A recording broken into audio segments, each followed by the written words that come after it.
guys, I'm glad you're here. Thank you very much for joining me today. Please like, share, and subscribe. And if you're already subscribed, please make sure that you are still subscribed, because for some reason the AI likes to unsubscribe people. I have no idea why. I want to make it clear I am not in any way have knowledge about medical, your body, things like that. But I often wondered what food would make a person's mood better. What would make us overall more happy? As always, you should contact your physician to find out if certain foods are okay for you to eat. Some people might have food allergies. You may have other physical problems such as high blood pressure, low blood sugar, or high blood sugar, diabetic. But I was wondering, and I looked up what foods throughout the day, breakfast, lunch, and dinner, and possibly a snack, could make you feel happier. And there's actually several foods that have a positive impact on your mood, and here is some examples. Yeah, a lot of these foods just made me hungry looking them up. There was foods that I never even thought about, and there was foods that I didn't even know about. Fatty fish such as salmon, tuna, and sardines are rich in omega-3 fatty acids, which have been linked to a reduced risk of depression and can improve mood. Yeah, many of us these days are depressed because there just doesn't seem to be enough hours in a day to get everything accomplished. Maybe you don't like your job. Maybe you have too much homework, not to mention world events. Maybe that's why my cats are always in a good mood and why their coat is so soft and silky, because they have at least one can of tuna fish every day. Another food that can help reduce stress and anxiety and improve your overall mood is dark chocolate. Yeah, I like chocolate just about in any form. Nutella, you can put it on pancakes or waffles or make a sandwich out of it. Did you know that cocoa is in the list of supplies that preppers should always have on hand? Another food is nuts, such as almonds and walnuts are a good source of vitamin E. They have other nutrients that can help regulate mood and reduce inflammation. Yeah, think about all the aches and pains when we exercise, or people who are heavy into sports or just decided to go out and do something like tennis or basketball, and then afterwards you're just all achy. And then the older you get, you get arthritis. Those aches and pains seem to affect some people more than others. And it's with any food, you have to watch how much you consume. I remember one time we had 35 acres of walnuts that we were taking care of, and brought home bags and bags of walnuts, and the dog would sit by the fireplace and crack the walnuts and eat them, and boy, did she gain some weight. Another food you can eat is leafy green vegetables like spinach. Yeah, that's on the prepper list too. And kale. They contain high levels of folic, which have been shown to help reduce symptoms of depression. Another food for depression is fermented foods such as yogurt and kefir. I had never heard of kefir, but I'm not up on the new trends of things. It is a popular fermented milk product that is widely touted for its health benefits. It is supposed to help for digestion and gut health, and in fact many people consider it more nutritious than yogurt. Kefir comes from a Turkish word, keyif, which refers to feeling good after eating. This fermented drink traditionally is made with cow's milk or goat's milk. It is made by adding kefir grains to the milk. They are not cereal grains, but grains like colonies of yeast and lactate acid bacteria that resembles a cauliflower in appearance. The grains lactate acid bacteria, turning the milk's lactose into a lactic acid. And this is what makes the kefir taste sour like yogurt, but is thinner in consistency. 1 cup serving of low-fat kefir contains 9 grams of protein, 24% of your daily dose of calcium, 20% of phosphorus, 29% of vitamin B12, 25% of riboflavin, which is B2, 7% of magnesium. Most people nowadays are magnesium deficient, and also 12% of vitamin D, which people are also vitamin deficient. Dairy-free versions of kefir can be made with coconut water, coconut milk, or other sweet liquids, but they will not have the same nutrient profile as dairy-based kefir.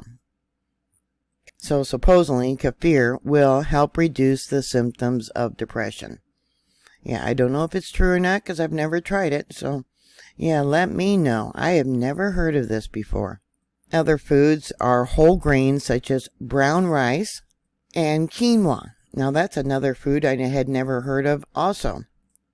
Both of them are a good source of complex carbohydrates that can help stabilize blood sugar levels and boost serotonin levels, which can improve your mood. It is a common misconception that quinoa is a grain. This prolific ingredient is in fact a seed native to South America. It is related to spinach and beets.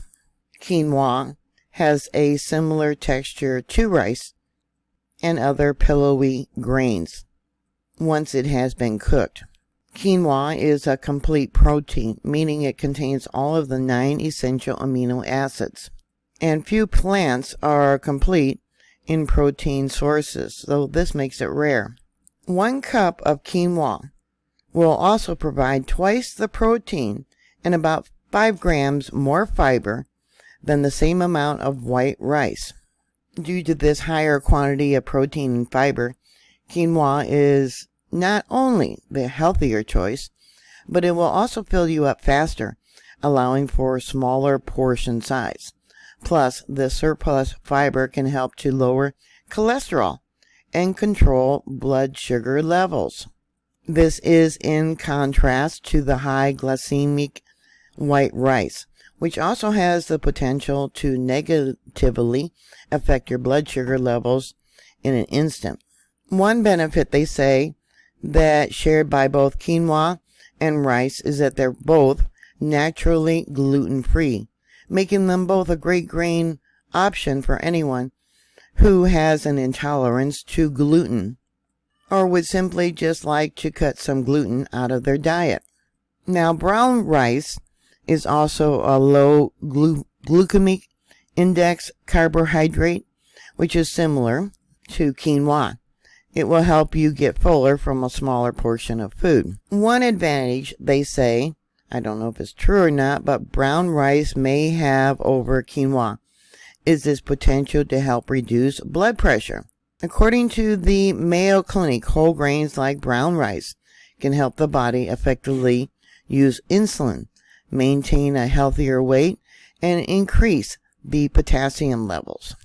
It's important to remember that a balanced and healthy diet combined with regular exercise and adequate sleep, which for many of us it's hard to get, is the key to maintaining good overall health and positive mood. While no single food can guarantee to make you feel happy, certain foods can help to increase the levels of feel-good chemicals in your brain, such as serotonin, dopamine, and endorphins. And here's some more examples that may help you boost your mood. Bananas. Bananas are a good source of vitamin B6, which is essential for the production of serotonin in the brain. Serotonin is a neurotransmitter that helps regulate mood and promote feeling of well-being. I think I already mentioned berries, which are rich in antioxidants and vitamin C that can help to reduce inflammation and improve mood. But did I mention avocados? Okay, it's a good source of healthy fats that can help to promote brain health and boost your mood also. Now, for my son, I have noticed that when he gets hungry, he really gets grumpy. And evidently that happens to a lot of people because there's commercials about it showing you to eat, a candy bar. Well, that quick jolt of sugar, that's only for temporary. Yeah, and then the crash afterwards is quick. When people are hungry, their blood sugar levels drop. And that can cause irritability, fatigue, and difficulty concentrating. This is because the brain relies on glucose, sugar, as its main source of fuel. When blood sugar levels drop too low, the brain can't function properly, leading to a range of negative emotions and physical symptoms. Now, it surprised me that low blood sugar levels, hunger, can also activate the fight or flight response in the body, which is a natural response to stress that can cause irritability and moodiness. When you're hungry, your body is essentially in a state of stress, and this can trigger the release of stress hormones like cortisol and adrenaline.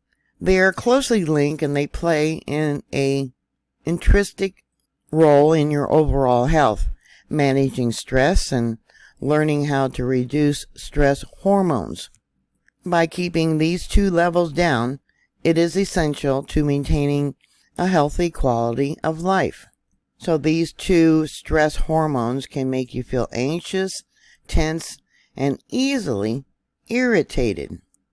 Another factor that may contribute to feeling of grumpiness when hungry is the emotion associated we have with food.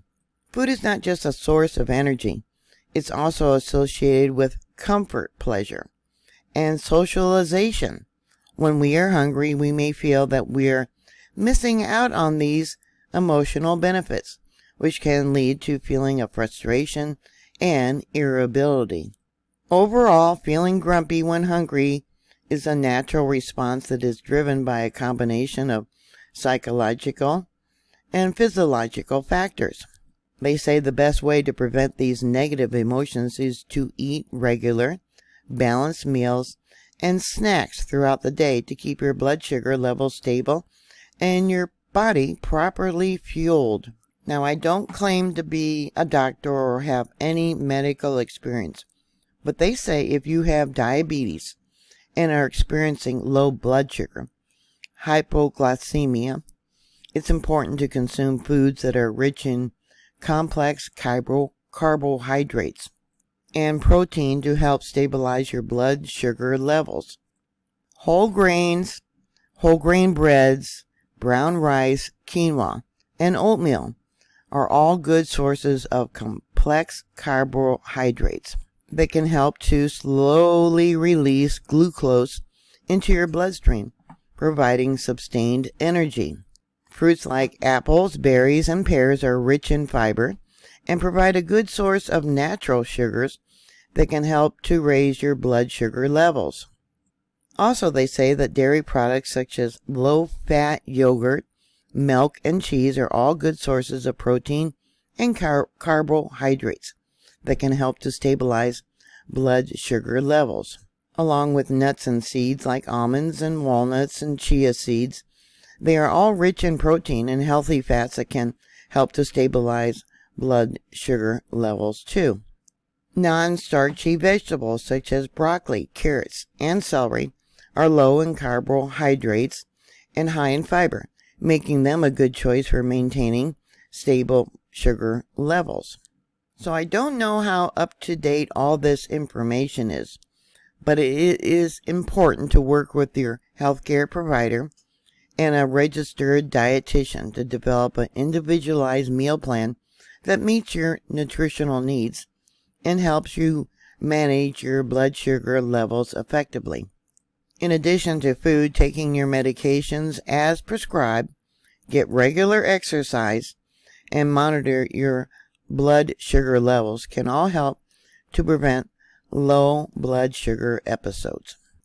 So if you have any suggestions, please put it down below. We all need to be in a better mood, and maybe people will get along better with each other.